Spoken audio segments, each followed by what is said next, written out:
Ladies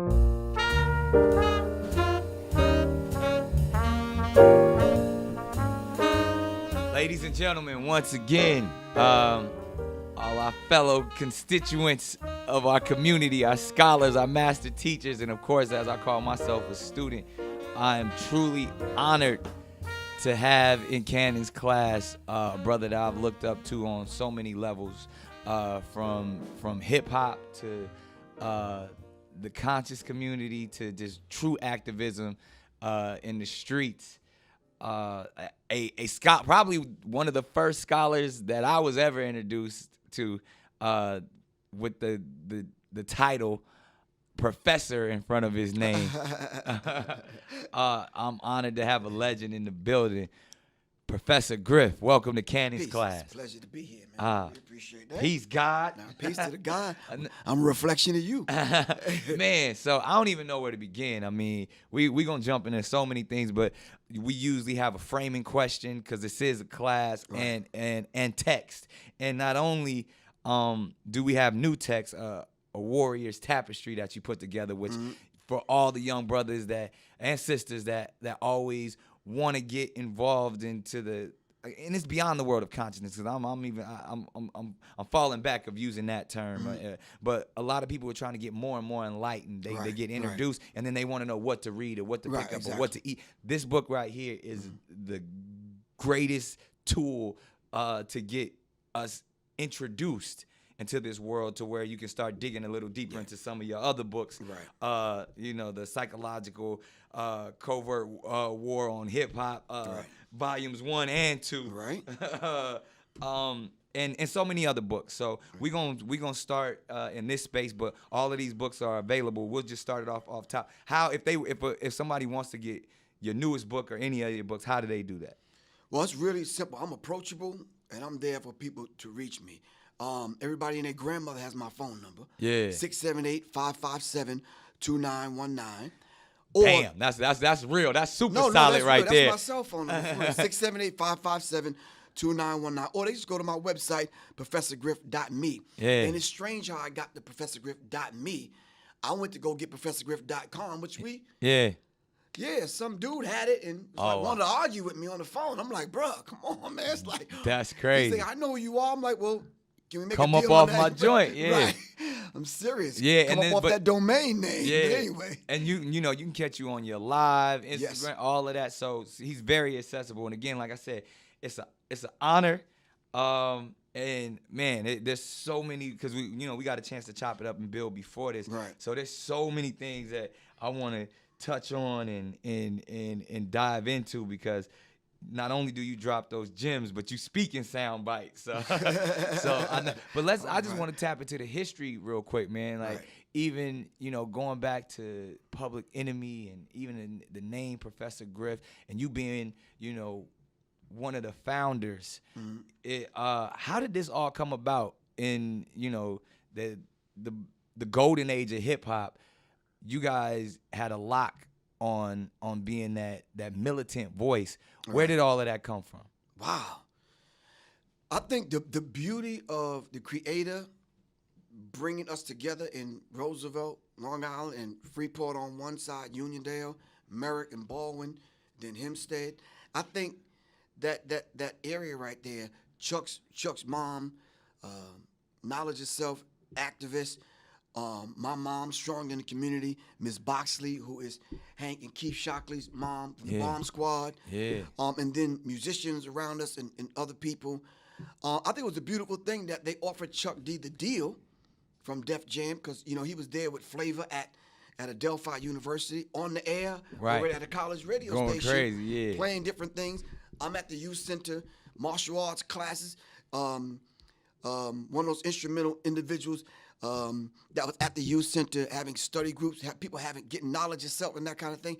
And I think it came together a lot larger than I could put it into words, bro, because it was one of them things where, and I think Chuck, knowing what he wanted to do with the whole Public Enemy thing, because they offered him the deal, not us. Right. It was a Chuck D thing, Chucky D. Yeah. I don't know if you knew that. Yeah. It was a Chucky D thing. Right. And then He said no, he wanted to do the group thing. We didn't understand the Flavor Flav role Right. dynamic. Right. I guess some people didn't even understand my role being the minister of information. And had to bring the information. Yeah. But it all came together, and it all worked thanks to Chuck having the vision to bring it together. Right. I think a lot of people tell the story, but they don't tell it through the lens that the average person can readily understand it, as opposed to it being in some press statement that goes out. Right. If you in the hood and you at the youth center and you training people up on your block, martial arts, you having study groups, and you responsible for people's lives, how did that end up becoming a hip hop group? Right. Somebody had to have some vision, and Chuck was the one with that vision and knew who to put in place. But the critical thing about this, to be frank and upfront with you, Right. I choreographed the show. Yeah. Putting it The together. S1Ws. You understand what I'm saying? just I getting it borrowed on. from the Nation of Islam on doing the drills and that kind of thing. Right. We came on stage with license plates about this big, S1Ws with Uzi machine Yeah. guns, dressed in paramilitary outfits like the Black Panthers and The berets. exactly. Yeah. And we thought the theatrical thing was there. It was entertaining to look at, but a lot of people came to hear Public Enemy. Some people came to see Public Enemy, and we would have the responsibility of synthesizing it, and then not only that, pointing them to those organizations. Yeah. That was What was so powerful, and to me, like the way I tapped into it, Right. like, and I was a kid, like a Right. kid, 8 years old, 7, 8, something. But to see someone like Flavor, to see Chuck, to see y'all, to see Right. Terminator X, and to understand it was every element of my hood. It was every element of the projects, to where Right. Flav was the wild, Yeah. crazy, fat, the Right. fashion. Chuck was more of like the teacher. You were more the militant, Right. and Terminator X was the dude with the sound. You know what I mean? Like, I Yeah. saw every element of my Right. hood in Public Enemy. So I saw the dichotomy of the crazy boy to really hear to you. It was almost like the opposite to see as Chuck being the mouthpiece, and to see the stern discipline, Right. to see the martial arts, to see even the aspects of the nation, and then to see, but you can still have fun. You can still, Right, right, I exactly. saw all of that, and I don't know if that was by design, but it was an entry point for everyone. I know it was by. Let me not say. I know it was by design, but there's a grand design. Yeah. You understand what I'm saying? It's Yeah. our design, but then again, there's the grand design because it shook the industry. Yeah. So much so the people around us wanted to then become, a lot more conscious about Yeah. what they eat, Yeah. how they think, some of the songs, and our peers respected us. The Houdinis, the Run DMCs, the LLs, even the Beastie Boys, EPMD, Eric B. and Rakim, BDP. Jazzy Jeff, and the Fresh Prince, BDP. Right, exactly. Yeah. Poor Righteous Teachers. Yeah. So it was a mutual level of respect. A lot of people outside of those people that I mentioned couldn't believe it. Yeah. How the hell y'all saying what y'all saying, man, and y'all not?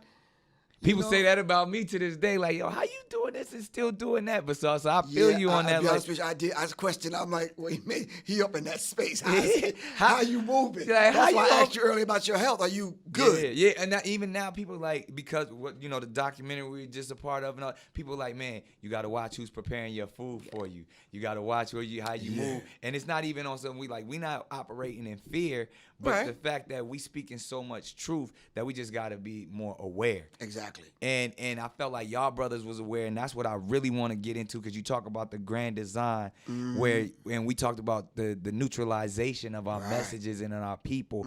That happened to you in a real way, in real time, to where you were the one that everyone came after when you started to speak. And I mean, I know you've spoken about this so many times, but I just want to, give context to some of these younger people out there, to where Public Enemy has such a voice and was waking up so many young people in our community through hip hop when it was still new. And I want you to talk about it, because I don't want to, because you here, but there was But you have to help me contextualize it. yeah. So as I saw it as a young man, that as the Minister of Information, and like I said, it's an honor to have the Minister of Information in Cannon's class, but you had so much information and was so fearless in your message. And through Public Enemy, I felt like you were the one that had the most substance and weight in speaking unapologetically, because Chuck had to do it. He was the MC. He couldn't be so out there in his message, and he had to make it fly. Yeah, he had to be an entertainer. But you were like, I'm just giving it to you raw and uncut. And if you could contextualize it and kind of, because I don't know the entirety of it all, but from my understanding, there was some information that you put out there specifically about the Jewish community that, again, where you were asked to apologize, or the entire group was asked to distance themselves from you. And that was kind of the first, that, as I saw, the divide of Public Enemy, to where they had to go on and continue to be an entertainment group. And you stuck to your guns and said, I'm Griff. I'm Professor Griff. I will always be the Minister of Information, and I'm not going to apologize. So I'll step away and be myself and allow you guys to go on. Please expound on that and just enlighten us all on how it really happened, because that's how I saw it, and that's what I was told. But I would love to hear firsthand what really happened with, one, what was actually said, why they asked you to apologize. And I mean, I didn't even know there's some subtext and some other characters like the Leo Cohens who were a part of that process. And the Bill Adlers. Yeah. And so please just break it down from how it happened and to where we are today. Well, let's break it down, and let's break it down in small bits where people can actually get it. Like a lot of people that are coming into consciousness, where they are right now. I sat at the elders of the Dr. Benz and the John Henry Clarks and the Professor Jeffries, Professor Smalls, Shashi McIntyre, and a few other people I could mention. Now, I'm there, physically there, not YouTubing it. There was no YouTube back then. You had to physically go there, write the notes, study. Maybe get a VHS tape or something like and that. if you had 5 of them in your, you was making a whole lot of noise on the train. I'm saying. Right. All right, so to my understanding, now I want to thank Khalid El Hakim from the Black History 101 Mobile Museum. He had set up a talk with a rabbi. This is recently. So, and I'm in front of a room full of Jewish people. And I'm asking basic questions, and maybe you can help me out. So let's look up the word anti-Semitic. Who are the Semitic people? And then we're going to get to the Public Enemy thing. So I looked up who is the Semitic people. And there's a list of Semitic people, and anyone can do this right now. You can look up who are the Semitic people, what are the Semitic languages. Has absolutely nothing to do with any white people. Not at all. So in order for me to be anti-Semitic, I'd have to be anti-black man, anti-black woman, anti-black people, anti-Africa, anti-all of the people. Because the Semitic people are black people. So y'all get that clarity. We're going to say that again. Now, the Semitic people are black people. So I cannot be anti-Semitic. Now, what do they really use the phrase anti-Semitic to do? That's the thing. To divide us. Exactly. So they put this title on you, anti-Semitic, and then they neutralize you, separated me from the group, say he's a Jew hater, he hate white people, he hate gay people, he hate all white people with freckles and red hair, whatever. And they put that on me, which I never said these things. You understand what I'm saying? I just ran down the history given to me by my elders. And anybody could read this for themselves. So it ain't a Professor Griff hating people thing. Now, closer to what happened with the Public Enemy thing, the brother by the name of James Baum, one of the X1Ws in the group, gave me some information because he was in touch with the research department of the Nation of Islam in Boston. Got the information, and we talk about the secret relationship between blacks and Jews. It was a manual. It wasn't even a book then. Wow. I got it. I went to Kinko's so I can get me a copy. The brother recognized me. Oh, you that dude from Public Enemy, man. For real. I said, yeah, bro, I got to get to this thing because I was the road manager, so I was responsible for everything. I gave it to him. The brother gave me a copy, but he made himself a copy also. Yeah. So Yeah. that's a violation, but cool, Yeah. bro. But Whoever he you are. He wanted some information. He wanted some He information. was hungry. He was thirsty. Exactly. Okay. When I seen the brother again, dude gave me a box of them. And I gave James back his. So I read it. So now the spokespeople for the group, me and Chuck, we did all the interviews. Right. We sat down. We went to D.C. We were doing the interview that day, and it wasn't even my interview. Right. Chuck's interview, he didn't want to do it. Right. So I sat down with him. Now, mind you, I'm the Minister of Information. Right. I got 2 suitcases now. Right. I used to carry with 2 suitcases full of books. Right. Right. And so I laid them all out on the table. So when I went into the interview, I was ready. Right. First question he asked is Just like this, how we just got to lay it exactly, out. exactly. Who controls the music industry? Mm. Well, what more am I supposed to say? You understand? Truth. I laid out the names, Yeah. the people, the organizations they belong to. I laid it out. Now, mind you, this is not coming from Professor Griffith. I wasn't hating nobody that day. And was it in that statement? Was it just like was it white people, Jewish people, white supremacy? Like was it more just like you just kind of just you weren't saying a hateful statement. You were just saying this is who controls it. I laid out the names. Right. Oh, so you specifically you said yes. people's names. Yes. Oh, wow. People's names. At that time, because this was what 80, 89, 90. Yeah, about 80, 89. Yeah. Okay. Yep. And you just said people's names, and I laid it out, and I Right. showed them the books. Right. And I looked it up and showed it to him. This paragraph says this. These people control film industry, TV, Right. music industry. And as we know right now, these are the players. when we talk about media, there's 6 major corporations that control Exactly. all of media. Exactly. This is beyond the music industry, and this is you were laying that construct down back then and naming names, calling them to the Exactly, table. because- But right. even as we sit right here today, there's 6 major corporations that control everything that is delivered to you as we speak.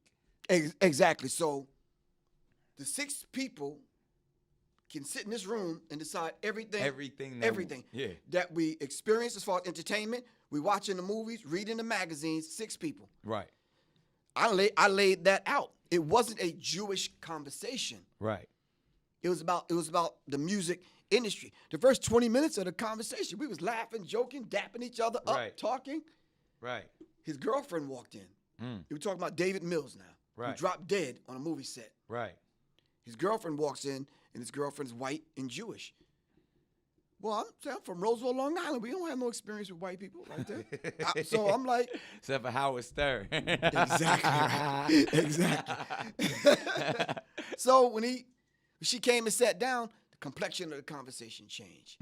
It became more, and I'm like, you Right. see what I'm saying? Yeah. A couple of times he even pressed the pause button on the cassette. Yeah, recorder. that privilege starts speaking and Right. So now Trying he to- had to change his tone because Right. now the white Jewish girlfriend is sitting next to him. Right. And she's getting offended Right. by me calling out the Cohens and the Moskowitz and Yeah, the yeah. blacks Right. Right. and I'm like, okay, but still no hatred involved. I'm just laying the history Yeah, out. we're just speaking facts. When I finished the interview, he admitted and said to himself, you know something, this is the kind of stuff that can get you in a lot of trouble. And I'm like, now keep in mind now, I'm in my 20s. Just like these conversations. No, exactly. Exactly. Yeah, Exactly. But fearless is. So, and you just saying what you saying. You speaking facts. Exactly. There's no reason to be scared of anything when you're speaking the truth. So I left that interview with what you just said, with that. Right. And he faxed it to the Village Voice in New York. Right. Front page blew up. It went out, and it's like Professor Griff, anti-Semitic, blah blah blah blah blah, whatever. And when I first told Chuck, he said, "So what? You told the truth. The truth is the truth." Right. Everybody's gung ho. Yeah, Yeah. Griff dapping me Just up. what we saying right here. hoisting me up on their shoulders. Yeah. A week or 2 later, I'm the boogeyman. I'm the bad man. I'm the this, that, and the other. Griff, I'm we got to breaking separate ourselves. Exactly. And I didn't understand it from someone. Now, this is the painful part. From someone I grew up with, man, since I was 4 or 5 years old. Right. Right. How do you do that? Right. How do you sit in a room and have one of your friends tell you who you fought with, who you ate with, broke bread with? Right. You know, how do you do it? Then a group of brothers that I came up with, the S1Ws, who, you know, we did everything. We did everything together. Fact. You understand what I'm saying? Yeah. So the Public Enemy thing was Chuck and Flav, who was actually signed. Then it was me and Terminator, the Public Enemy Live thing. Right. Constitutes Public Enemy. I brought the S1Ws. Right. So when you talk about the money situation, it was Chuck and Flav, of course. Then me and Terminator.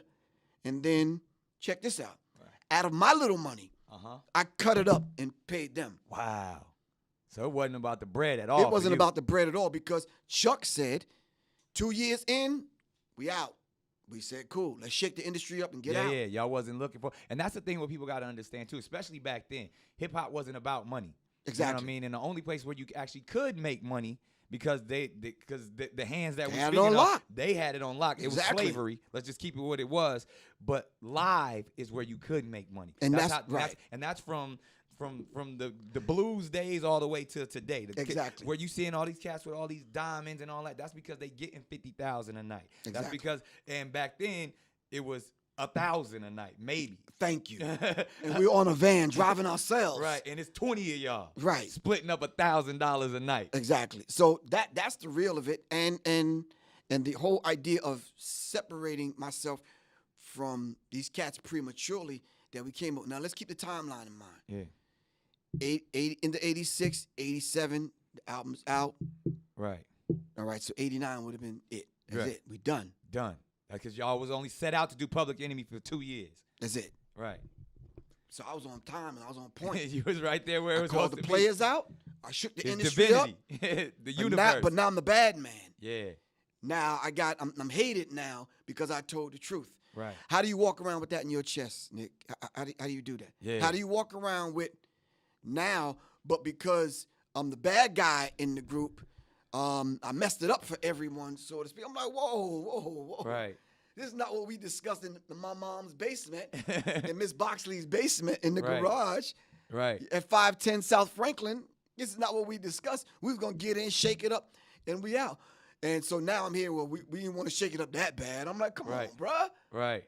Oh, so And it hold was up. just a simple conversation. It was a simple conversation like we're having right now, bro. And then, you know what? And because this is one of the reasons why I feel honored to speak with you, but I feel like it's so prevalent and so on time, is because what we're dealing with the Honorable Minister Farrakhan being silenced on Facebook and other platforms. Right. Neutralized. Neutralized. Right. Which COINTELPRO is still active to Exactly. this day. And COINTELPRO, for the young people that don't know, the counterintelligence program. And when you say counter, it's like because we have so much intelligence and information, they want to counter that by destroying us, by neutralizing us, by silencing us. So what we're speaking of today, because they attempted to silence Minister Farrakhan right now, which is COINTELPRO actions and activations, and they did the exact same thing to you.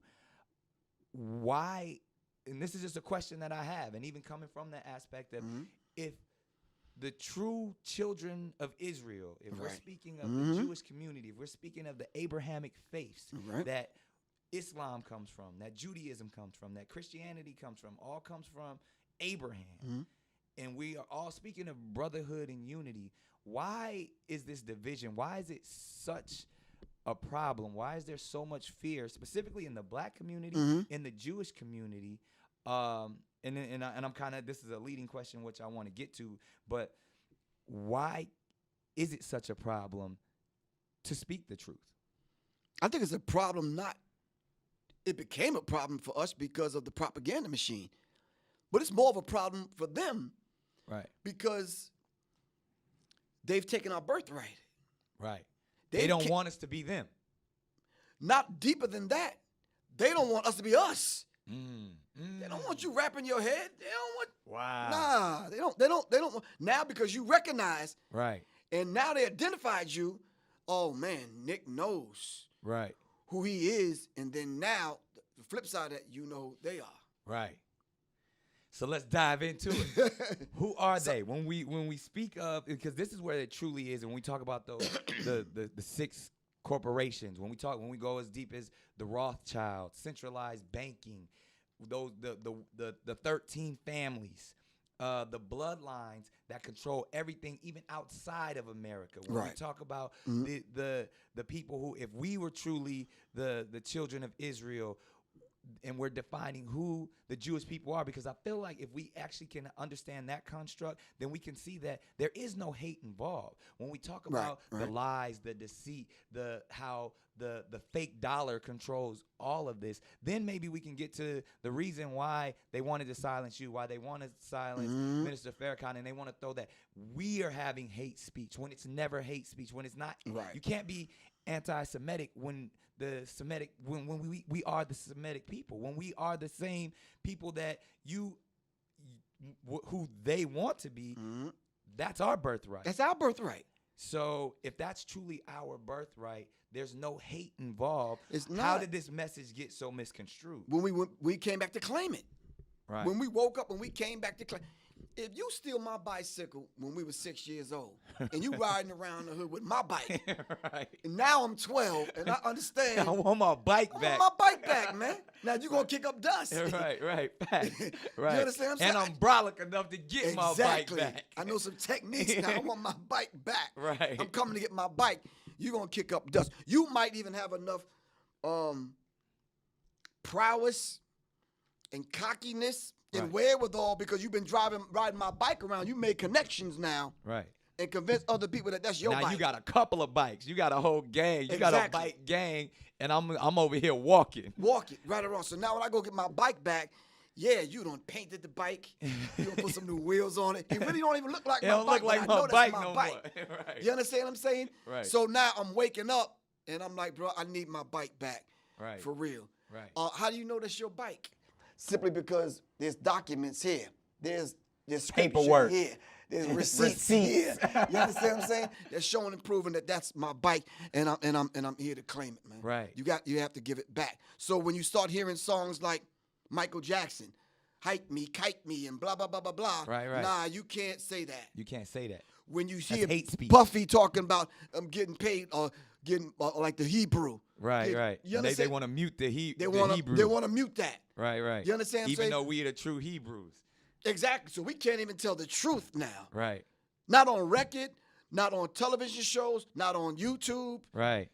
And what is and again, because and you know, I talk to my brother Risa Islam about this all the time, about certain things to where it's just a lack of understanding. That's what it is. Because we're not saying anything hateful, and that's the thing when they want to put that on the minister Farrakhan was saying, when even the term white devils or just devils in general. Right. But when he was really speaking about the people who devalue our communities and themselves, and that's really where the word devil comes from, and how he's speaking it. But they want to take the sound bites and say this is anti-Semitic, and so how does that occur, and why does that occur? Is that great? Is that spiritual warfare, or is that just truly just us just silencing each other? That's the psychological, covert, meaning hidden war on the higher infinite power healing our people.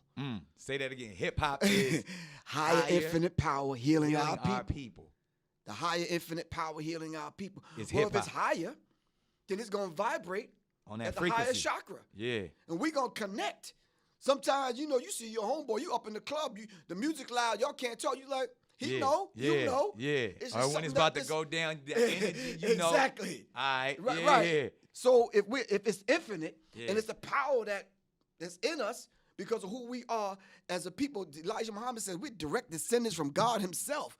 When that hit me, I'm like, I got relatives, but I got the big relative. You understand what I'm saying? Facts. I'm a descendant maybe from this tribe, that tribe, and that tribe because I look a little Ethiopian or Eritrean or Somalian. But I'm saying I'm connected to the source. Right. But because I'm connected to the source, we have a higher infinite power. Right. But we can take this power now to heal our people.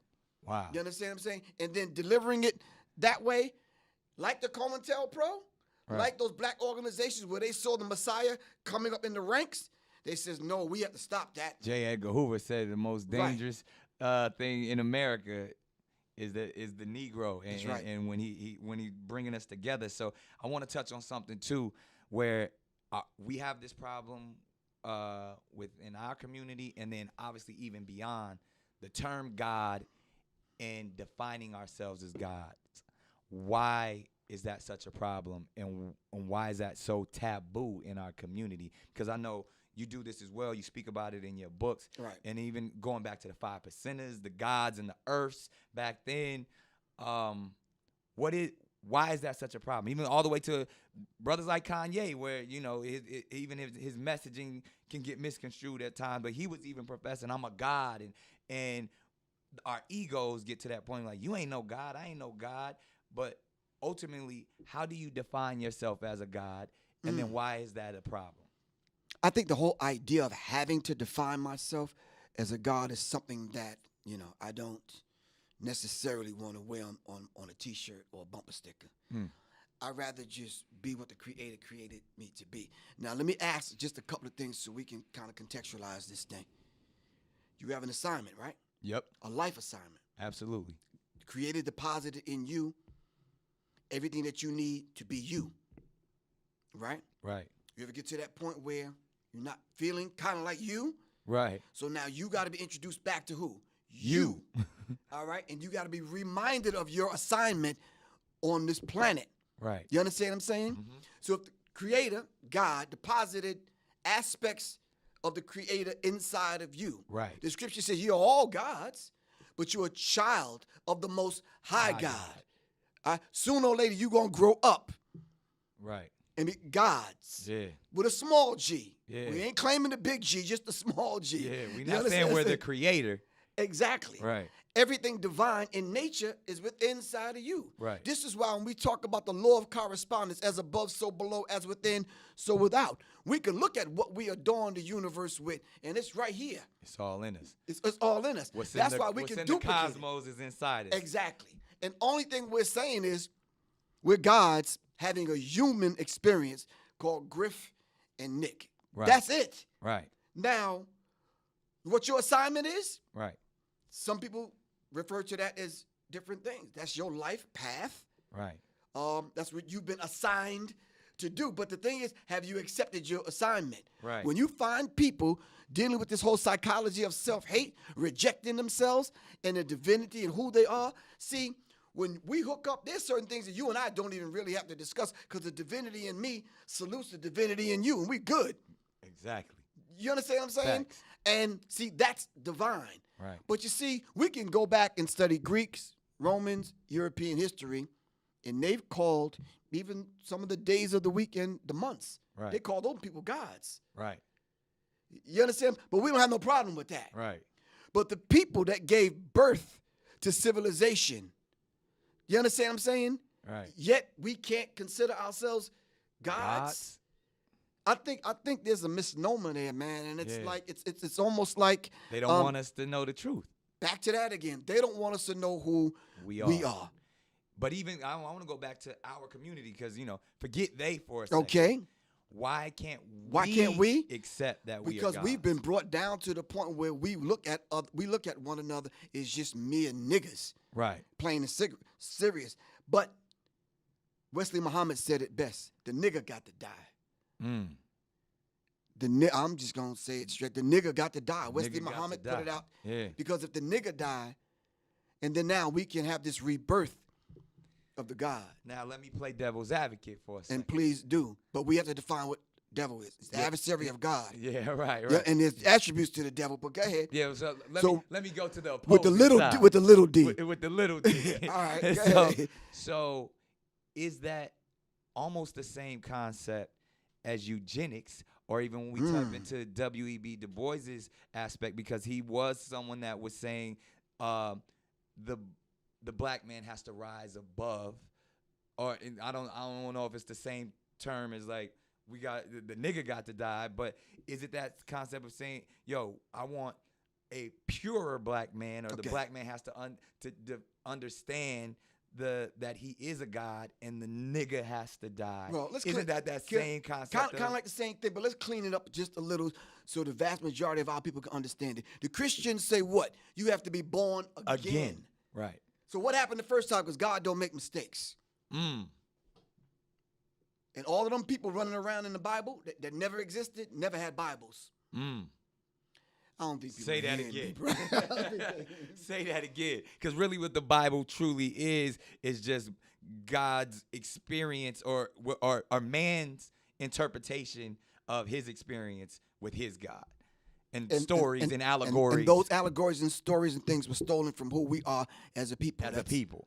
Right. That's our history book, Right. so to speak. Right. Someone else kidnapped us, knocked us upside the head, put us to sleep, stole our birthright, and claiming that that's them. Right. So the story of which you know as Moses is really Mesis and an Egyptian tale. The story of Noah is really the poem of the tale of Gilgamesh and all of these things. Right. These all come from the motherland. But going back to what you were saying in that sense of who we are and who we define. So yeah. W.E.B. Du Bois came forth and said, the black man and woman in America is dealing with this double and dual consciousness. Yes.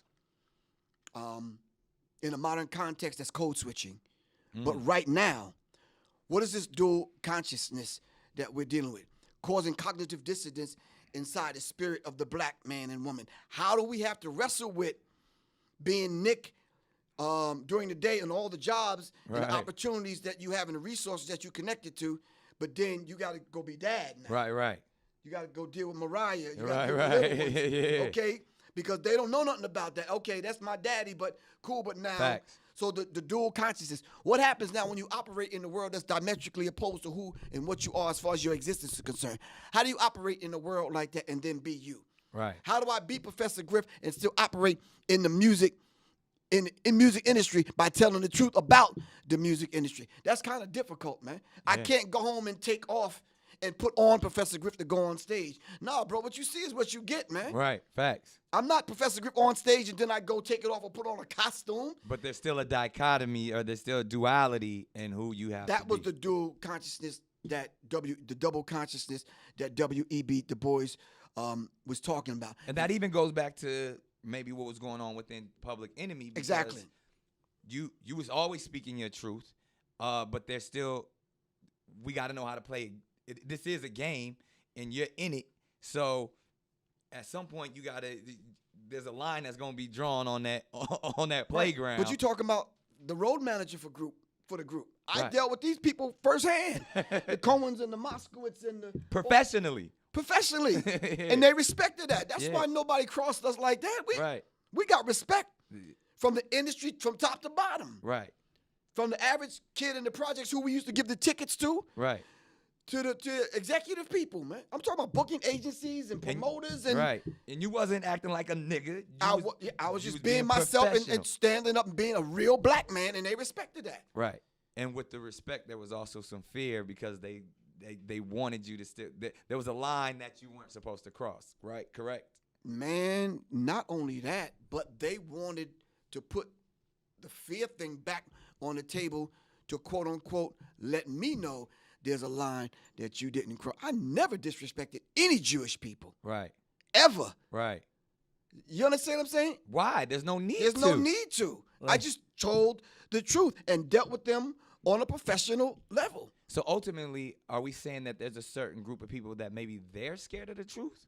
I think there's Jewish people, but I just think there's a group of Jewish people inside of that.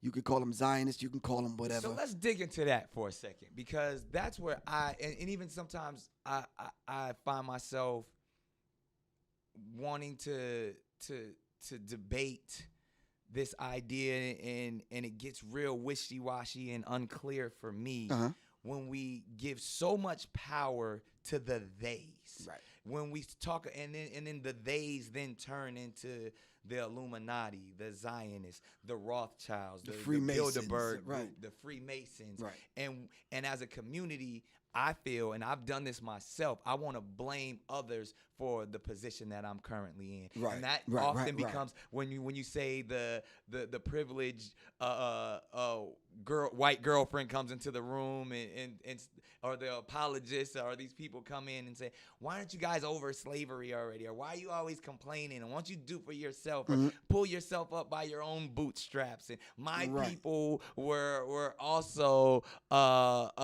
oppressed. We hear all of this stuff all the time, right. which a lot of times I really can't debate what they're saying, because some of what they're saying, there's some truth in it, because we're often blaming and saying the theys. But I would love to dive in real quick, just for the people that are listening and watching, even specifically the Illuminati. Right. When we say, like, to me, I say fuck the Illuminati. I say it with heart so much so, like, man, I don't give a fuck about the Illuminati, because one, that's Roman Catholicism, which I don't subscribe to. Right. I don't care about this illuminated group of scientists that they thought they really they had some information and they were illuminated. I feel like, and I've heard you say this, and I think I wrote down your quoted that we are the illuminated ones. Right. So when this whole Illuminati that we hear about, I say fuck them.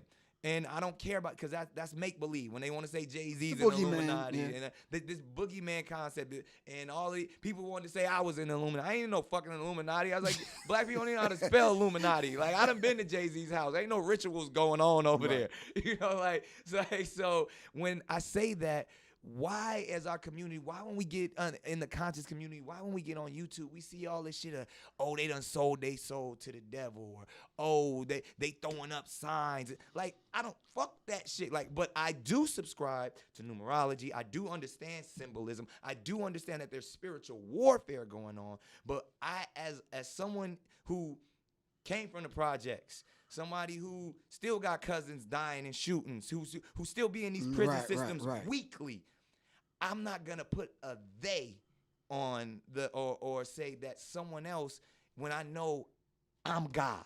When I know my power, I don't give a fuck about what they got or their story when I know they want what I got. Exactly. So why is it that we tend to give them so much power? And when did that come? And like, it has to be before slavery. It has to be before colonization, because even I've been to the motherland. They're divided. Now, of course, colonization and the Europeans came in and kind of set some of that up. Right. But in tribalism, there had to be a hierarchy. There had to be a king and a monarch. And if I want to say I come from a king, if I want to say I am a god, I have to really embrace that and can't say someone else overpowers. Right. Well, I think we need to understand the sacred sciences that you alluded to, that we had, that that we have. Right. There are some people that came in, sat at the feet of our ancestors and our people, learned and took that sacred knowledge. Thutmose and all that. Yeah, and then, second time, coming back to the continent, plan to destroy and take everything. Facts. We know the Europeans came in and raped and pillaged. Exactly. We know that. Thus, seeing how we operate and how we move and the deeper sciences that we know. For example, the Dogon. The name of my company is Serious Minds. Right. You understand what I'm saying? Right. But when I talk about this, I'm talking about the Star Series. Right. How did the Dogon know that was out there? Unless we mapped that out. Unless we came from that place and brought that. It's beautifully designed. Okay, exactly. So they came and figured these things out among us, and they crafted this society. And listen, let's just get something really, really straight. We are the first Freemasons. Yes. We are the illuminated ones. Yes. We are the first ones to establish secret societies. Yes. That's us as a people. They took all of that from us and set that up to rule what we call this present system that we live in right now. Right. They consider themselves illuminated ones among them. Of them. Because they put us to sleep. Right. So now how did they do that, though? If we were so powerful, how did they come in and do that? I hear a lot, man. They put us to sleep by taking the very thing away from us that we depended on the most. If I said to you, what is the most important thing that keeps your life, that wakes you up in the morning and keeps you moving and motivated during the course of the day? Whatever that thing is, if I took that from you, would you be able to exist? Nah, you took right? my essence away. I took your essence away, and then what if I fed you the wrong food? Right. You understand what I'm saying? Right, so now you're not getting the nutrients. Right. The essence of you was taken away from you.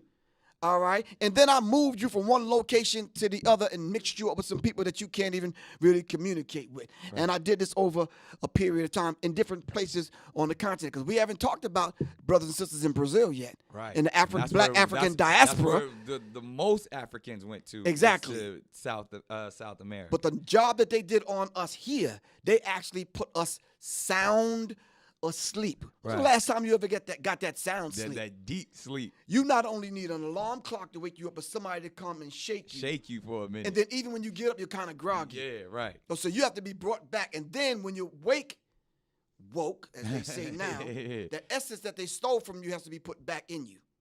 Once that started happening, that's when we said earlier, they waking up, man. We cannot allow that to happen. And we see that it actually... But guess who? I don't mean to cut you off, but yeah. Guess who is behind the people that's saying that? They call themselves the Illuminati. We didn't call them that. Really? The holders of the light. Really? The light bearers. Still to this day? Still to this day, they consider themselves the light bearers. But now they hide it in different organizations and fraternities and sororities and groups and secret societies. Because I feel like there's... Like even Trump and this government in America, and we talk about, like, I consider those people the elite. Those are those top 3% or even that top 1%. But I'm not even sure if those are the people, this government, this Americanized government, are those same people that we're speaking of. No, they're not. And it's just for the clarity. That's what I want to put out there. No, they flunkies. Yeah, they pawns on the chess game. So, yeah. And like, can we give these people another name? Because even when I feel like we talk about the Illuminati and like again, like, okay, let's demystify it then. Yeah, like let's really break it down, because I feel like that's where we get it becomes the boogeyman when we talk about, and even like when we talk about these meetings, like the Bilderberg Group, which was a meeting that goes on in Europe once a year with the most powerful people in the world, the most powerful people in media, presidents, kings, queens. Queen Elizabeth be there. These are the richest people. These are the elite. They actually meet on world affairs, and where the Bilderberg Group, they housed it and were like, ooh, we want to bring powerful people together to show how we can make the world a better place and have this meeting. That's what they say. That's what they say. But ultimately, they're saying, what messaging, domination and world control, are we putting out there? And then when we go and we speak about the New World Order, I have this question for you. Why is the New World Order a one world government, domination world control? Why is that so dangerous? Why is that a bad thing? Why isn't that a good thing? Why can't we subscribe to say, oh, we just want everyone to come together. We want the nations to unite. We want a united nation. Why is that dangerous? I had the pleasure of having some brief conversations the other night in Brooklyn, New York, at the Barclays Center, behind stage with Erykah Badu. She did a video, window seat. Right. Then she did a couple of other videos where she literally was walking through and disrobing. Right. And, where JFK was assassinated. Right. And gunshots rang out and she bled blue blood. See where I'm going with this? See where you're going. The blue bloods. The blue bloods. So regardless of what we called them. Yeah. You understand what I'm saying? And let's see if we're going to go to blue blood, going back to understanding a blue blood is a European person because they don't have pigment in their skin that you can see their blue veins. Exactly. And blood is blue until oxygen, the air hit it, and it turns red. Right. Democrat, Republican Party. Red you see, and it's blue, not Bloods and Crips. Exactly. They set that kind of thing, Hegelian dialectic principle. Yeah. The opposing forces controlled by the same people. Right. So then let's go to what it really is then. When we talk about the power of melanated people, when we talk about who we really are as guys and understanding that our melanin is so powerful and it connects us in a way that the reason why they fear black, the reason why they fear is because the lack that they have of it. So then when you see what Dr. Francis C. Welsing talked about is that fear and that just genetic that annihilation. deficiency of when you have a person that has the lack of pigment, the lack of melanin, that they know that they will be annihilated. So therefore, however they got the power, they have the lack of compassion. That melanin comes with compassion. Melanin comes with soul. That we call it soul. We soul brothers and sisters. That's the melanin that connects us. So the people that don't have it are a little, and I'm gonna say this carefully, are a little less. And where the term actually comes from, because I'm bringing it all the way back around to Minister Farrakhan, to where they may not have the compassion or the when they were sent to the mountains of Caucasus, when they didn't have the power of the sun, that the sun then started to deteriorate them. So then they're acting out of fear. They're acting out of low self-esteem. They're acting out of a deficiency. So therefore, the only way that they can act is evil. The only way they have to rob, steal, rape, kill, and fight or flight. In order to survive. Exactly. So then these people who didn't have what we had, and when I say we, I speak of the melanated people. Right. They had to be savages. They had to be barbaric. Because they're in these Nordic mountains. They're in these rough, torrential environments. So they're acting as animals. Right. So they're the ones that are actually closer to animals. They're the ones that are actually the true savages. And then they built up such this I don't want to say warrior, but they built up such this conquering barbaric mentality that they're coming out of Europe. They then said, in order for us to survive, we have to take what's not ours.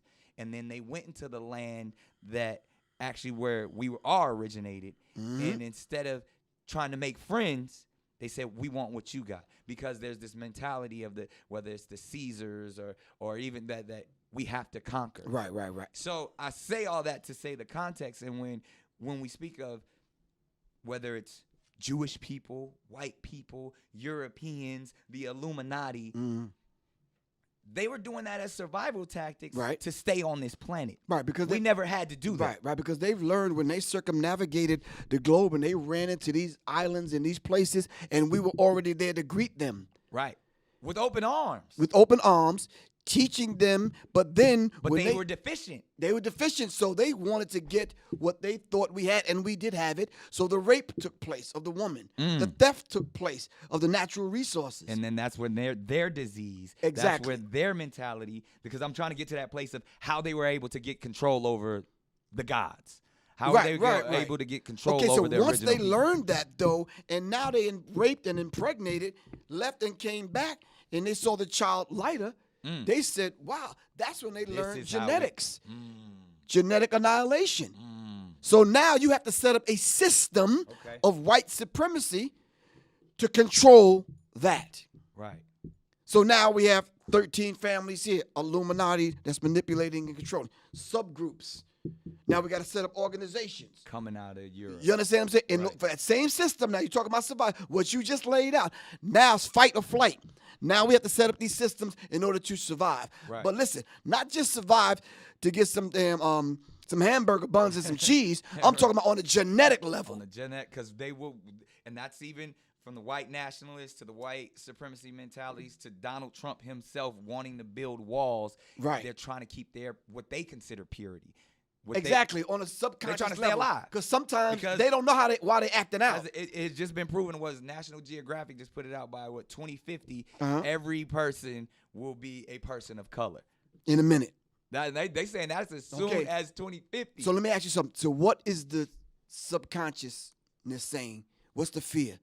The subconscious said, I gotta survive. Right. What do I have to do? And that's what it's been from the beginning with the how do you do that now? people. How do you do that and show love?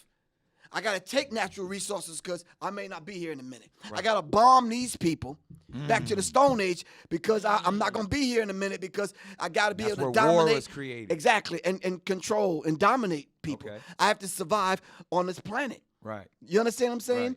And as you call it, this is a Griff quote right here. Life is living in fear of extinction. Right. So, and that's what operating on a subconscious level. So they fear. So Dr. Francis Cress Welsing says, when you show up, they view a grown, 6 foot tall, 230-pound black man the same as they do a 4-year-old. Yep. Because in us is the genetic material to annihilate them. Ooh, and it's their fear of God. It's their fear. It's their fear of God. Exactly. And then for everybody, because I'm bringing it back in context again, because just so you know, we keep referencing, the great Dr. Francis Cress Welsing.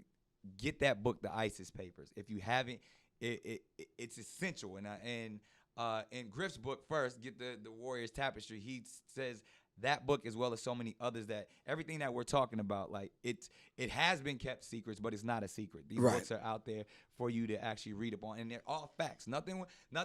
That's where I just wanted to get to. I didn't want to keep creating this boogeyman of they. Or the you have Illuminati. to demystify who these people are. We got to get to when we talk about who the original man is. Right. It is the original melanated man coming from the place that we call Africa, and which I always find this so amazing and compelling that Africa was named Africa by the Europeans, and Europe was named Europe by the Africans. Ain't that something? I had a conversation with one of the lost boys from the Sudan. And I asked him, "Do you consider yourself African?" He's like, "No." Yeah. They're tribal. Yeah. You take pride in your tribe. And I just came back from Uganda, and it's so when you look at it, they don't say, "Hey, I'm African." Exactly. They don't. Right. No, I'm from Uganda, or I'm from my family. They don't. We call it Africa, like or African American. Right. Now hold on 1 second. Now let's look at America. Right. We say, "Well, where you from?" "I'm from Detroit, man." Yeah. We don't say we're Americans. Yeah. See, it's the same dynamic. And especially when I'm from Long Island. I'm from this street. I'm from this exit. I'm from Brooklyn. Exactly, man. man. You say your whole address. I'm from this block. Yeah, and then on the West Coast, Same thing with the brothers in Africa. Southeast San Diego, over there, up through the, from such and such projects. Exactly. You know what I mean? Same thing with the brothers in Africa. They don't identify with the whole idea that the place was called Africa. Yeah, they tell you they tribe. It was more tribal, man. And right now, we need to find our tribe. That's all it is, the lost tribes. Exactly. And it goes back, and it goes all the way back to where you were not being anti-Semitic, because that's impossible. You were just speaking the truth and talking about your community, your tribe, and how others have came and taken from your tribe. So which I would love to jump and just divert just originally hip hop, and I love how you define hip hop, the higher infinite power healing our people. Right. And you where the state of hip hop is today. And you said something so powerful, man. And I want the people to hear this when you said they killed all the bigs and birthed all the littles. Ooh, yeah. And if you think about when you say from Big L, Biggie Smalls, right. You know what I mean? Even the idea of then we birthed, no offense to none of these brothers, but the Lil Xans, the Lil Waynes, who is my brother. The little and the young ones. The young, Everybody was but young. just that Everybody was mentality little, right. of we used to want to call ourselves Big This, and now you want to be Lil Pump, Lil This. Yeah. Where did that come from? Is that spiritual warfare? Ooh, that's psychic and spiritual warfare, man. That's that psychological war. You see, and then I love the way you break this. These are textbooks. People get this from Griff. Like he got the pictures on every page, and he breaks all the symbolism down. And that's why I'm saying that this what we just said is all in here. Right. Of breaking. So the whole idea of the warfare that they're waging against us is on a psychological level. So psychology is not the study of the mind. Psyche in ancient Kemet is the soul. The soul. So they waging a hidden covert war on the souls of black folks. Wow. Which goes back is where our melanin is. And the whole idea, carbon. right, the whole idea of killing off the bigs and producing the littles, that is part of it. Right. What better way to do that? Yeah. Now you got a whole generation of MCs, rappers coming up. Little this one, young that one. Right. As though you will never grow up and grow old and become a man. You're going to be little forever. You're going to be little for the rest of your life. So you come on now on television shows sucking the pacifier in the baby bottle. You understand what I'm saying? And we have to understand that in a particular. skirt or a dress. And they right? forgot that sister. Exactly. They Right. forgot that Sister Soldier said, "We are at war. We're at war for the hearts and minds of our people, man. We have to understand that, man." Right. And one thing I want to talk to again, I'm gonna play the advocate of the opposing advocate, as we call it, because I dealt with this personally on a personal level, and I would love to have some discourse with you about the emasculation of the black man, Right. specifically in the media. And the only reason why I feel like this is a good place to go, because from the big to the little conversation, because of now is the male to the female. And we got everything now, which is ridiculous. To we got Snapchat filters turning our brothers into good. I done seen some of the most gangster people I know put this Snapchat filter on to see what they would look like as a woman, to where like all the way to like, man, if there was a wig and some makeup sitting right there, take the digital aspect out of it. Right. So if there was a wig and some makeup right there, yo, Griff, put this on, man, so I see what you look like. Exactly. Would you do that then? But we will do that with our phones and our screens, and we'll send it and we'll post it for the likes. Forever. So say that though. In media, and I salute my brother Dave Chappelle and so many other. We've all heard the famous story where he said Hollywood tried, there was a dress hanging in his and his Martin trailer, tried to put him on, and some of the brothers that I look up to and will forever look up to, from Eddie Murphy to Martin Lawrence to all of these people, have to in entertainment put on the dress, and a lot of people say they're selling their soul, and I'll go all the way back to my own personal story as a kid growing up on Nickelodeon. And not seeing any harm in it at the time in the 90s, did a skit where I dressed up as a girl. I mean, we in the Inconvenience Store and we ghetto girls, and like they wouldn't the skit on Nickelodeon, they wouldn't even allow something like that to air today, because we ghetto with the nails, and we really, all I'm doing is imitating Martin Lawrence and Jamie Foxx, what they did with Shanae and Wanda, and all they were doing imitating Flip Wilson with what he did with Geraldine, and what our strong brother Richard Pryor was doing in This Way Is Up, and classic movies and things that we seen who we consider the greats do coming before us, but we're not seeing that psychological warfare of they want to, which Dr. Francis talks about, is when we see these images of, because there's a lack of fathers already, there's a lack of male figures, and we understand the black woman is the ultimate creator, but when we are emasculated and we don't know how to be men, and we think it's a joke and we think it's funny, and I see it like now, I don't regret anything in my life, but when I see the 18-year-old version of me prancing around for the joke in a dress, in a wig, I'm like, damn. Like, was that me just being funny, or me thinking, this is funny? Where, I'm as heterosexual as it gets, but the messaging that I was putting out there, and then not that there's any, as to each his own, what you do in your bedroom in the dark at night, that's your business.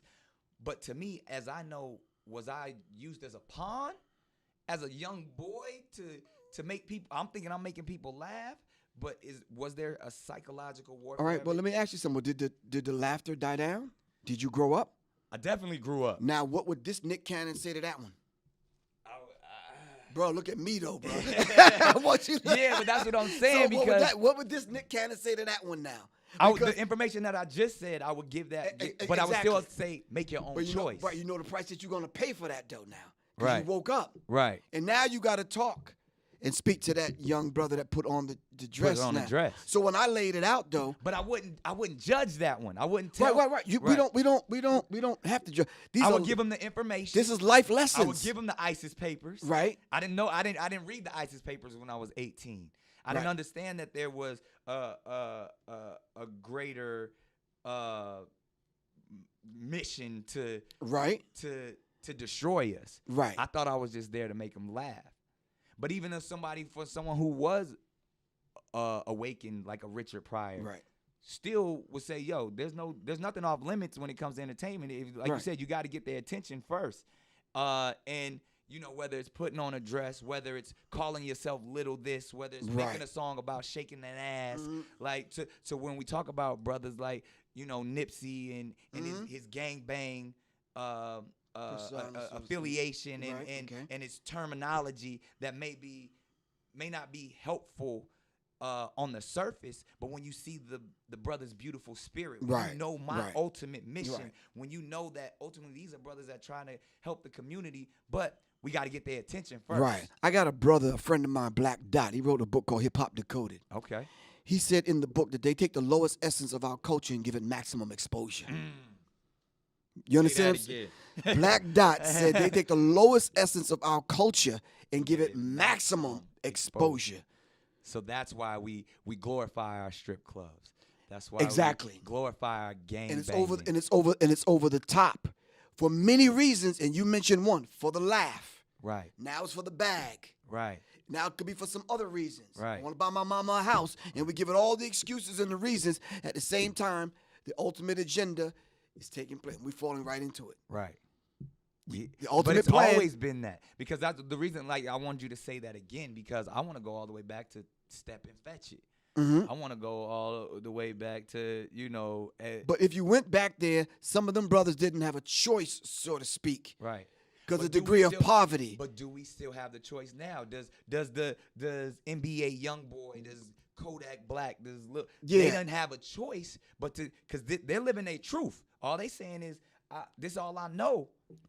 So on all of my material, I put my phone number out there and I put it out freely. They have a choice, bro, because they could easily call me and say, because now that I got. but before they don't know Professor Griff. They all they know is the drug dealer and they community. Okay.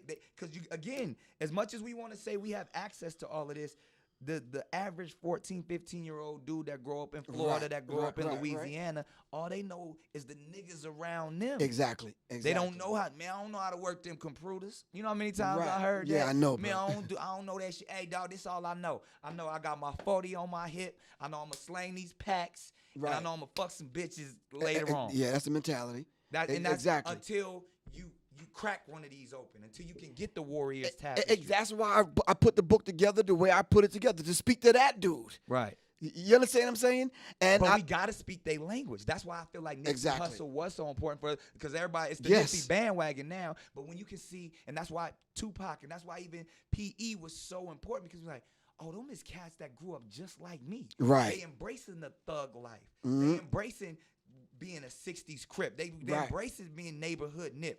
Like, even, and I come from the other aspect of it. I came in and like, I don't want people I don't want to glorify where I came from, where I came from. When you first heard Nick Cannon, like, that's the kid from Nickelodeon. The little That's guy, kid, yeah, that's the kid that's- from America's Got Talent. That's Yeah. always smiling. Yeah. You don't know that I come from what I Right. come from, because I never wanted to glorify, because there's entry points from every Exactly, angle. exactly. So I have no problem being able to sit there and be like, oh, he's the safe one, because I still know my truth. I still know my purpose. Right. So in saying that, I can't, just the way I don't expect people to judge me from what they may think of me. When I sit down and have a conversation with Kodak Black, that's not a dumb brother. Kodak Black is intelligent. Right. What NBA YoungBoy is intelligent. Now, they may be making some choices we may not agree with. Right. and At I the age can't- that they are. Right. Like I said, at 18, I was on TV dressed in a dress. Right, You right. know what I mean? And you know why? Because 2 years before that, I was trying to be a gangbanger in the hood. And 2 years before that, I grew up in projects. And you know what I mean? So I'm like, He said this gangbanging shit ain't working out. yeah, it ain't working out. Let me square up. You know what I mean? And the people, you know what No, I mean? I hear you. And so to say that, I see every aspect of it. So I think as what we do, we judge each other instead of informing each other. Right. Well, we judge one another by the categories that they fit us in. Right. If we was to pick our own categories, Right. you and I greeted one another as gods. Right. How many times they gonna let that go out on the air? How many times they gonna put that in a movie? can't How let many them- times they gonna put that in Right. the educational department? Right. And how many times they gonna rewrite the dictionary and don't write us in as black means despicable, disgusting, evil? Yeah. They're gonna rewrite the dictionary? No. Black means God. That's what we need to Exactly. put out there. That needs to be the T-shirt, though. Yeah. That needs to be the that's slogan. coming. The definition of black is God. Exactly. Black means God. Exactly. So but you see, even if you ask them, that's what they would say. Right. Because they worship us in private and in secret. Mm. You understand what I'm saying? Mm. So Okay. and then with the beautiful work that Renoko Rashidi and Ashwa Kwesi and other people are doing, and what's the brother's name? Tariq Nasheed with Hidden Colors. Right. Yeah, love In all of every his place you go, Eugene Adams with Africans in Asia. When you Right. start unearthing who these people are, the deeper they dig, the blacker it gets. Okay. That's the T-shirt, bro. The deeper they dig, The the deeper blacker it digs, the blacker it gets, bro. Okay, so let me go here with you then, and I'm gonna play for the other side just for a second. Mm-hmm. When we get to the origin of when we say as deep as we go, and ultimately if it's all about becoming one and understanding who the original man was, and if we all come from the same thing, and the purpose here, our assignment is to love and to have understanding, Right. and knowledge supreme. Wisdom and all this understanding ultimately is rooted in love in the core. And if that's our message to spread through the cosmos, why all of this division? Why all this compartmentalization and categorizing each other? If we're the original, if we're where it started, if they want what we have, and ultimately what we have to give is love, why does it matter if one person is Jewish? Why does it matter if one person is Christian? Why does it matter if this person has less melanin in their skin than the other person? I think the thing that the most honorable Elijah Muhammad said that makes them devils is the fact that they've been taught a doctrine, a teaching, coupled with the fact that you and I said they had to survive, so they did the things that they became and who they are.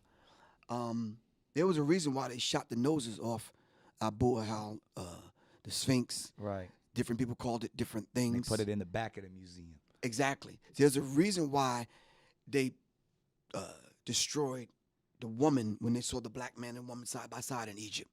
There was a reason why they took certain information, stole it, copied it, put their names on it. Do you understand what I'm saying? Right. They never wanted that particular information. Their image of God. Exactly, to get out. If that image of God got out, right, how would they survive genetically on a planet being the inferior? Right.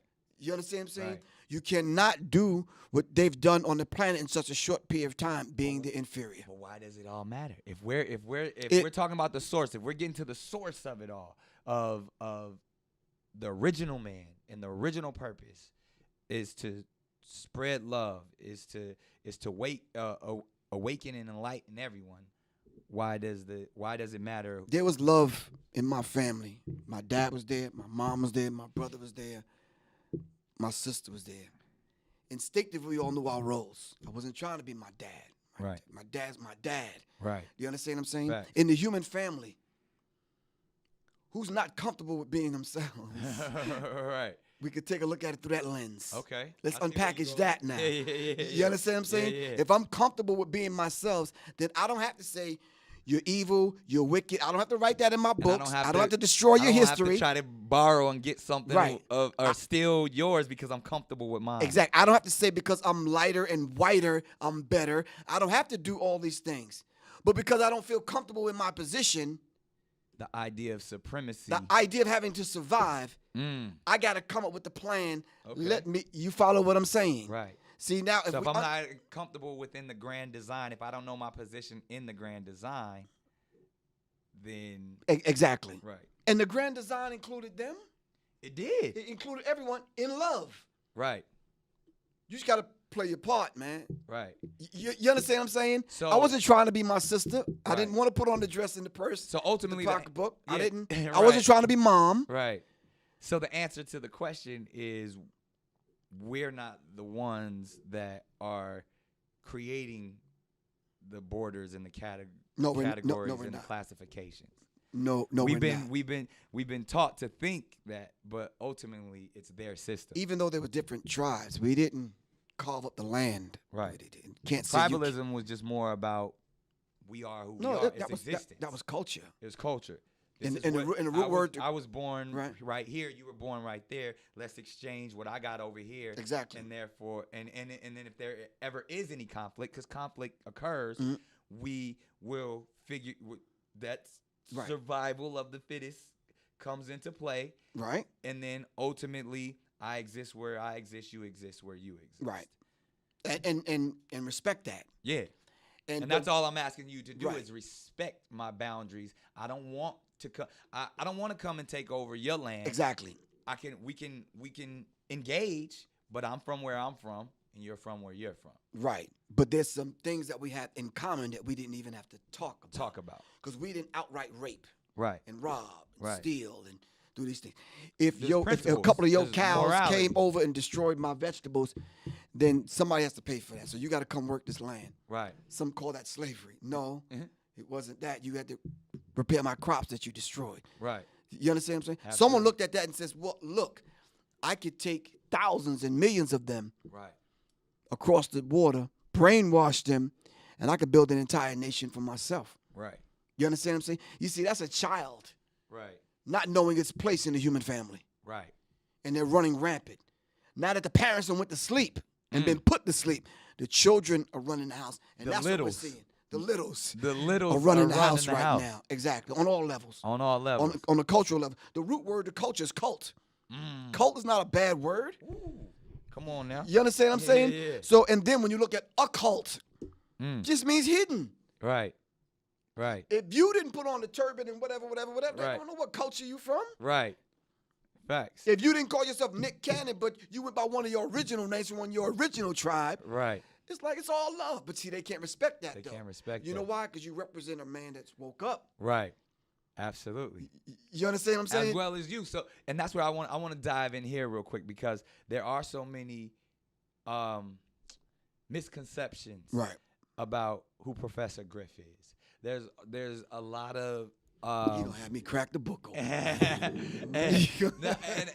I want to dig just for a moment, because you've only been allowed to tell a portion of your story. Right. And then obviously we know within the media, they spin it the way that they want to spin it. Right. And they look at you as dangerous. They look at you Yeah. on the same levels of someone that may need to be silenced in those COINTELPRO type of Right. scenarios.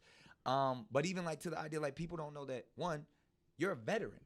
Right. You I were was in the military, right. You were the police. I was military police, right. So And I worked in prison. right. Right. So coming from, Long Island, coming from someone who, like, I would even ask this question: are you proud to be an American? Are you proud to be from the land that you are from?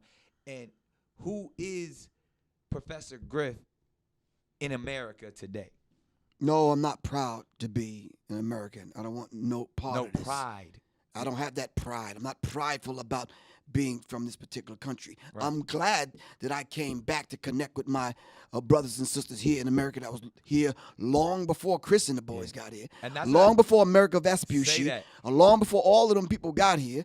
'Cause it's We were not- already here. Right. Exactly. You understand what I'm saying? So I'm glad to come back and There's see a my difference between pride and glad. That's how I always like to.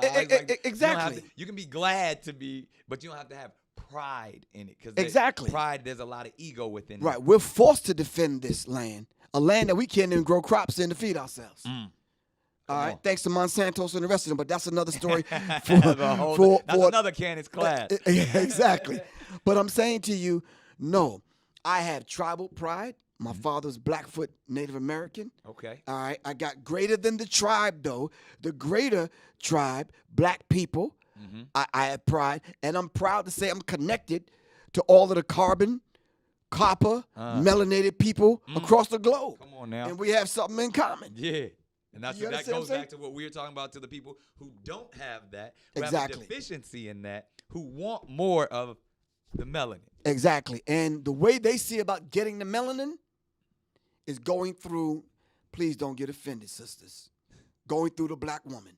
The only way they can enter into the hereafter is through the black woman, by dropping and planting that seed. They're the God. You understand what I'm Yeah, saying? yeah. So if you come along and say, sister, you might need to find you a brother that you seriously, that can be your complement. Right. You understand what I'm saying? And then we get into colorism. Yeah. And these seats, The lighter and the darker. Who has more and melanin then in who that? set that in motion with the Willie Lynch letter? Right. See, but every time they see any glimpse of us coming back to ourselves to connect back Right. to the self, And then even I think my wife said it better. Shout out to Soleil. Right. She says it's the Queen. journey of the self through the self back to the self. right. So if you understand that dynamic, it's like, wow, okay, I've been locked upside the head, put to sleep. I was the God then. Right. I've been put to sleep. Now I'm waking up. I don't even realize I'm a god, but I'm settling on being a nigga. Right. No, see, that's the journey of the self. Now I got to get back to the self. So Right. guess what happens with these books? Right. I got to introduce Tay-Tay and Twan and Peanut and Day-Day them back to themselves. Guess who gives me the most opposition? The same people I'm trying to wake up. Exactly. Who's the dude pulling a gun on me, wanting to rob me? Who's the dude that shot the window out of the car I was in? I'm going on my way to Vegas from L.A. Right. Who are the people that burned my house down right here on the west end of Atlanta? Who are the people that poisoned me with the drink? Who's the people that made me impotent? Me. For the same people I'm trying to save. Right. Here I am, can't walk, can't pissing blood, and all this other kind of stuff for 6 months. Right. Because of what? Because I'm speaking the truth? I'm Right. like, wow. So to a degree, I understand people saying the government came after Nipsey. I understand because I lived it. Right. Right. For telling the truth, for Right. getting thrown under the bus by the rest of the brothers. But ultimately, it was the concept. Exactly. The idea that, wait a minute. Let me brainwash and desensitize this brother so much that I can turn him against his own that's trying to enlighten him. Exactly. But I'm going to say this and take it how the people want to take it. There's some people walking around here right now that never thought I'd see this day. And this Right. is dangerous for them. Too dangerous. You know why? Because, wow, Nick doing the damn thing. Yo, Nick this, Nick that. He got the platform, whatever. But Griff, Right. like, why are you letting that? Stop that, man. Stop that. You can't find one thing on any program, on or offline, where I disrespect not only Jewish people, but gay people. I don't have that conversation like that. Because you don't have that in your spirit. It's not in my spirit because it's all love. Right. So how is that message so misconstrued? Because we know why they do it. We know why we know that we seen COINTELPRO. We seen that they believe that we are dangerous when we unite. But Nick, let me ask you. So let's just be frank and upfront and real with one another. Let's just act like let's act like these cameras are not even on. Yeah. You mean to tell me you think they would allow a man like Professor Griff to strive, survive, and be successful in front of young black men not on drugs, not gay? I don't eat swine. I don't eat meat. I'm a vegan. I got a beautiful wife. I'm taking care of my family. Blah blah blah. You think they want that image to get out? Okay, so let me ask you this then. Why am I allowed to do it? Because I want to be like Griff. But no, I look at you and say, see, but we he came alike, before though. me. Right. So, but I'm allowed. I've made a lot of money in this. I have a large platform as you speak. And I want to give brothers like yourself the opportunity to do it. And that's when they always say, "Oh, we gotta protect Nick Cannon." Or it's any minute they coming to get him. Or even the people want to say, "Oh, well, the government gave him lupus." I done seen all of the comments and the craziness and all of that.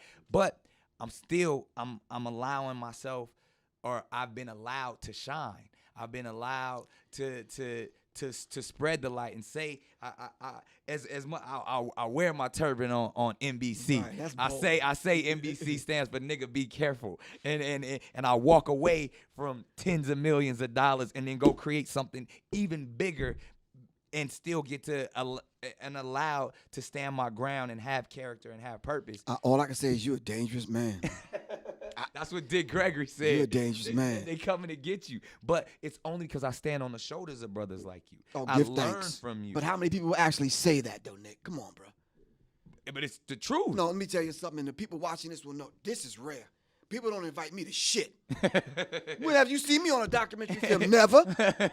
Right. So when they say, well, Mr. G says, yo, Nick want to meet you in blah, blah, blah, blah, blah, and the Dr. Sabi thing and the Nipsey, I'm like, you sure? Yeah. Mr. G will tell you. I'm like, yo, you sure? You understand what I'm saying? He's like, yeah, man, dude, it's real. I'm like, all right. But I was like too much is given, much is required. I was given these opportunities to be, one, because of brothers like you. Okay. But then two, because I got to pass it on to the next. It's I'd called- be doing a disservice if I came and got the bag, got all the Right. money, and got all the information and kept it to myself. I talked about it in the book. It's karmic debt. Right.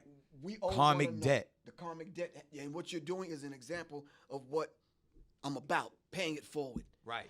You're not going to run into Harriet Tubman at Whole Foods, bro. Facts. So you cannot hit her off with paying her grocery bill. But you can pass it forward to a sister. Right. That's the next Harriet Tubman. Absolutely. Karmic debt. It's our duty. Let's pay it forward, It's our man. privilege. Exactly.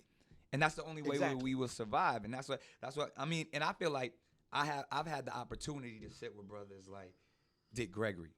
You know what I mean? And I sat with him several times. He said before he transitioned. He's like, he said it. I'm passing it to you. Yeah. He's like, now you got to go do what I couldn't do. And he said the same thing. He's like, man, you dangerous. I don't know. I don't understand. He's like, they wouldn't let me do what you doing. Oh, no, they wouldn't let me do it either, bro. and they kicked me out of a damn hip-hop group, so imagine. Right. On a television show. But it's the same information. The information you've given me, the information Dick Gregory gave me, Harry Belafonte, Quincy Jones, all of these people that I got a chance to sit at their foot and soak up game. And now I can dissect it and regurgitate it out to the littles in these short form ways, whether it's Cannon's Class, whether it's Wildin' Out, whether it's, whatever I'm doing, whether it's Nickelodeon, to the little ones, to my kids. Right. I'm still giving them that game. You a god, you powerful, you a superhero. Right. You know what I mean? Everybody likes this Marvel concept now of the idea, but that they don't understand that originated with us.